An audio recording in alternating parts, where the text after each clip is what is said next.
So we're all familiar with these coach versus coach, trainer versus trainer debates that happen all the time. And people want to try to write them off and they go, oh yeah, well coaches agree on 90% and then they argue about the 10% of the nuances.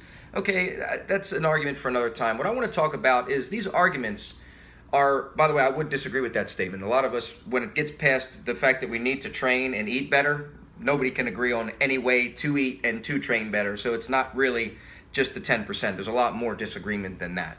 But that aside, that's another discussion for another little rant video here. What I want to talk about is that these arguments, these debates, these disagreements, these distances that we find, they're not going to go away, number one, but they're not about facts. You see, they're about values, because your values determine your facts. So let's bracket that for a second, and I'll give you an example to display what I mean. Everybody out there that's writing blogs and writing articles like myself, we're all talking about the same general stuff, right? We're talking about squats, pushing things, pulling things, right? There's nothing individual about that. There's nothing special about that. There's nothing unique about that. What is unique, what separates my work from the next person's work and then the next person's work, is the style in which I communicate and deliver it. See, that's what's unique. And that's why I always talk about having your own brand of wheels. I'm not reinventing the wheel, but I'm putting my own brand of wheels. It doesn't mean I'm inventing stuff.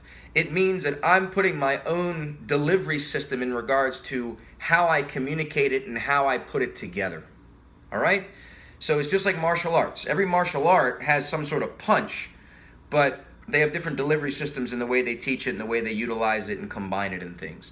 And that is what makes you a unique presence in the field. Now, how you communicate, how I communicate, or let me say this, how I don't like when somebody communicates, when things don't resonate with me, if you're extremely authoritative with the way you communicate, if you speak about your opinions as facts, if you're kind of militaristic in your views, and you use a lot of jargon, a lot of very specific terminologies to a very certain sect of a belief system, and you have a very kind of superior method the way you go about it, that's not confidence. You're just very dictatorish in how you go about it.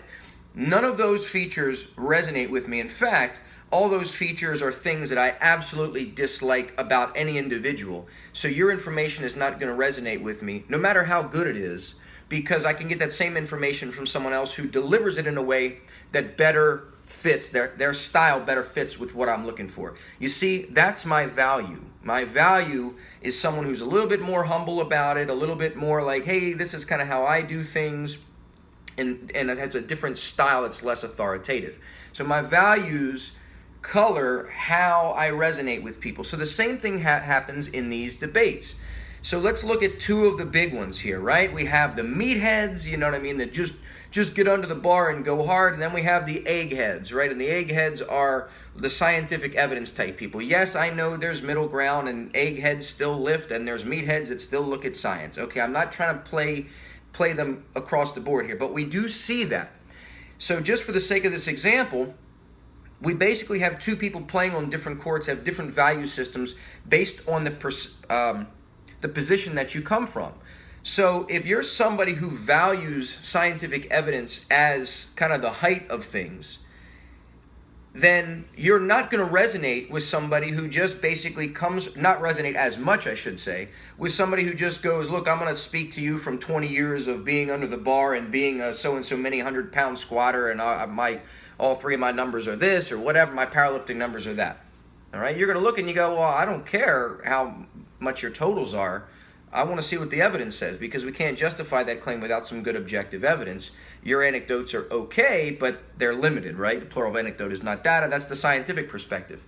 On the flip side, you have other people that just look at all that science stuff and just think, oh, well, all that science stuff, I don't care. I care about the guys who are under the bar and grinding and, got the big traps and got big totals. All right, great. I'm not making fun of either. What I'm saying is we have a different value system. And when these two collide, the closer they become, the further they become apart. They become close in a thread where they interact with one another, but the further they get apart. Because as soon as the evidence-based person provides a scientific rationale, that's not a point to the meathead person. A point to the meathead person would be to reference another meathead person right? And say, yeah, well, this meathead says this. That's a point to them. But a point to the meathead person, sorry for the name, the characterization here. I'm just doing it for the sake of conversation. I don't believe every power lifter or strong person is a meathead and every scientist person is an egghead. It's just for the sake of kind of an entertaining example here. So nobody crucify me for that one. All right, but at the meathead person, they're going to say, well, so-and-so lifter, never did this type of thing or whatever, so I don't care. And that's not a point to the scientific evidence-based person. So the first thing that we have to understand, we have to recognize, and whether there's good things and bad things to be taken from each side, I think there is. Again, that's another topic for another discussion. But that's the distance. So what we have to ask ourselves, if we are going to engage in these debates, first and foremost is this question. Again, I always like to try to give practical application in regards to a more philosophical identification of an issue. The question to ask is, ask the person you're debating, what type of evidence could I provide you that would change your mind? Or not necessarily just change your mind, but get you to rethink this position. Because we tend to want to argue before we understand. And when I say argue before we understand the value system of where that person's coming from and what is a point to them. Because otherwise, we're playing on two different tennis courts. You think when you provide a systematic review, you think, man, that was a beautiful tennis serve, right? And the other person says, yeah, well, this person and this person, world record holders in so-and-so competition, they never did anything like that, and they think that was the beautiful serve. The problem is you're both hitting beautiful serves on different tennis courts. You haven't even decided what is a point and what court are you playing on. And that is where the continued frustration happens because nobody's really being understood. They're talking past one another instead of to one another. So, and that's another reason why. So, last comment I want to say here is, this is why I'm okay when a lot of people, if people want to get on a blog or whatever and they want to, mock what I write or whatever, and I don't get a lot of hate, especially nowadays because I take pride in the way I communicate. It doesn't bring that on as much, but it's going to happen. And that's fine. But what I say when people ask me about, oh, well, what do you say so-and-so said this or other people who are colleagues of mine that think very similar to me, I'll go, well, hey, look, if that's the value system that they're coming at it with, if they're coming at it from the perspective of you need to have a certain amount of lifting totals to be credible, well, then I can clearly, or they don't value scientific evidence for whatever reason, then I can totally understand why they don't value what I say. Great. So they have a different value system. Now, we could have a discussion of why do you value that versus this. Those are the discussions we need to have, but they're not really made well for the social media platform, which is another reason why I like to talk to people live and in person, because you know what? We're all well-intentioned. We're all just doing the best we can in the best way we know how. And when you're looking somebody face-to-face, eye-to-eye, you see that. But on social media, when it's just text, the default position is that you don't have the best of intentions, that you're just trying to be contrarian or you're just trying to get attention. And we all think that of one another, but I'm in the right, but everybody else is doing it for the wrong reasons. So that's another one of those social media types of things. So understand that. The people that you read, the people that you resonate with, that you keep going back to, it's not as much about the facts they provide, it's about the style in which they communicate. And that's what everybody says. They say they like my style. They like how I deliver things in a simple way, in a practical way, whatever it is. They say it's more accessible, it's more real, whatever. All of those are more subjective things of a value system, something that you value, and then those communication standards or those communication style meet that value, or that style fits a style that you like. So understand that and understand how people of different communication styles, for example, I kind of deliver things in a little bit more of a humble, hey, this is how I go about it.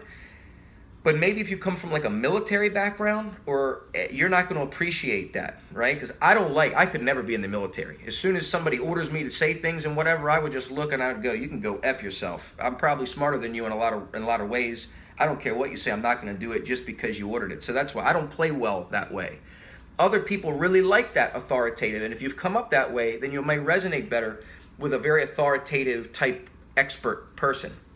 So I can see why. So again, I can see why they might not resonate with mine, because they might think that I sound like I don't know, I'm not even sure what I'm talking about, because I speak in more more humble terms and use terms, more scientific terms like it's likely or the evidence dictate, seems to lead us in this direction versus this means that. All right? So that's the thing. It's values, facts versus values. Values trump facts because your values determine the style in which you play on and the style in which you communicate and the style in which you resonate with, and then the what you determine is credible or not. So I can understand why a lot of people may not resonate with what I say or disagree with things, because I understand that people are coming at the problems from different aspects. Now we can discuss why they decide to come at it that way than this way. That's a discussion for another time. So anyway, that's my little rant for today.